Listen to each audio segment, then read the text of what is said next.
नमस्कार, स्वागत है आपका डीपी के न्यूज में। मैं हूं आपके साथ अदिति। राजस्थान में आने वाले दिनों में अब उपचुनाव की चर्चाएं गर्म होने लगी हैं। ऐसे में आज बात कर लेते हैं तीनों सीटों की। तीनों सीटों पर राजस्थान उपचुनाव के चुनावी रंग पूरी तरह बदले नजर आ रहे हैं। इन तीनों सीटों पर एक एक मुद्दा हावी हो गया है।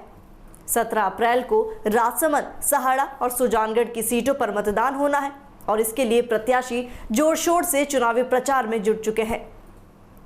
सबसे ज्यादा चर्चा वाली सीट है सहाड़ा सीट, क्योंकि यहां पर लालूलाल पीतलिया का मुद्दा इतना हावी हुआ कि पूरे राज्य में इसकी चर्चा हो रही है। उसके बाद राजसमंद की चर्चा है, क्योंकि यहां से दिग्गज किरण माहेश्वरी की बेटी दीप्ति मैदान में है, जो सभी की नजरें अपनी ओर ले रही हैं। तो वहीं तीसरी सुजानगढ़ सीट पर चुनावी प्रचार पूरी तरह शुरू हो चुका है। तीनों सीटों पर नजर डालते हैं और देखते हैं अलग अलग क्या मुद्दे निकले।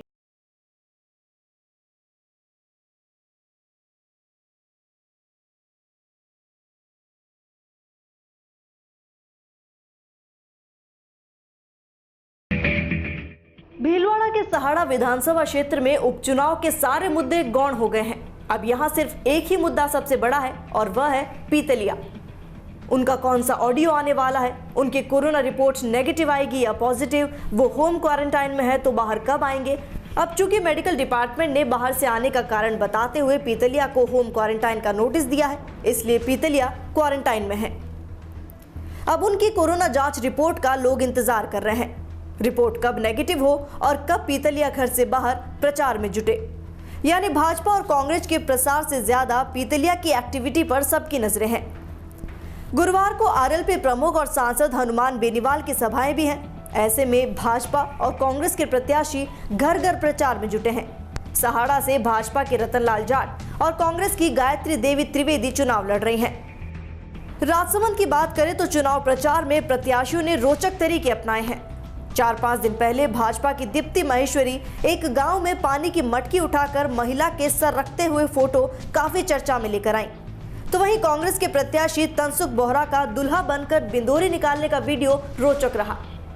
राजसमंद के लोगों को दीप्ति माहेश्वरी का किरण माहेश्वरी का अंदाज पसंद आया। किरण माहेश्वरी अभी तक विधायक थी, लेकिन उनके निधन के बाद ये सीट खाली हो गई। वे अपनी मां की तरह ही महिलाओं के बीच उठ बैठ रही हैं। कभी पेड़ की छांव में बैठती हैं तो कभी महिलाओं के खेतों और कुएं पर पानी भरने के दौरान उनके पास पहुंच रही हैं। घुल मिल कर वे लंबी बातें कर रही हैं। उनके हालचाल और इस तरह का स्वभाव महिलाएं पसंद कर रही हैं। भाजपा सांसद दिया कुमारी दीप्ति को जिताने के लिए बहू और बहन के रूप में लोगों के बीच जा रही है। यहाँ भाजपा की प्रतिष्ठा का सवाल दिया कुमारी के लिए है, इसलिए वे पूरी तरह इसे अपनी ही लड़ाई के रूप में ले रही हैं। दिया कुमारी के अलावा पूर्व मंत्री वासुदेव देवनानी, पूर्व सांसद पुष्प जैन ने बाहरी तो रवि नैयर, अमित गोयल आदि ने अंदरूनी कमान संभाली है। दूसरी ओर तनसुख बोहरा कांग्रेस के टिकट पर चुनाव प्रचार पर निकले हैं। वे कई अलग अलग तरह से लोगों को अपने पक्ष में वोट करने की अपील करते हैं और उनके प्रचार के तरीके भी लोगों को पसंद आ रहे हैं। वे प्रचार के दौरान भी खासे खुश मिजाजी नजर आते हैं।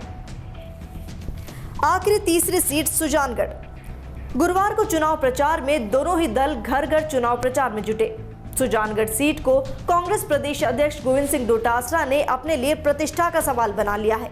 वे गुरुवार को भी 3-4 छोटी छोटी सभाओं के माध्यम से लोगों से कांग्रेस को वोट करने की अपील करते नजर आए। यहां से कांग्रेस ने मनोज मेघवाल को, भाजपा ने खेमाराम मेघवाल को प्रत्याशी बनाया और दोनों ही प्रत्याशी घर घर मार्च में जुटे हैं। इससे पहले यहां से कांग्रेस के भंवरलाल मेघवाल विधायक थे, जिनके निधन के बाद उनके बेटे मनोज को टिकट दिया गया है। गुरुवार को डोटासरा ने गोपालपुरा गांव में सभा से अपने दौरे की शुरुआत की, जिसमें करीब 2000 लोग शामिल हुए।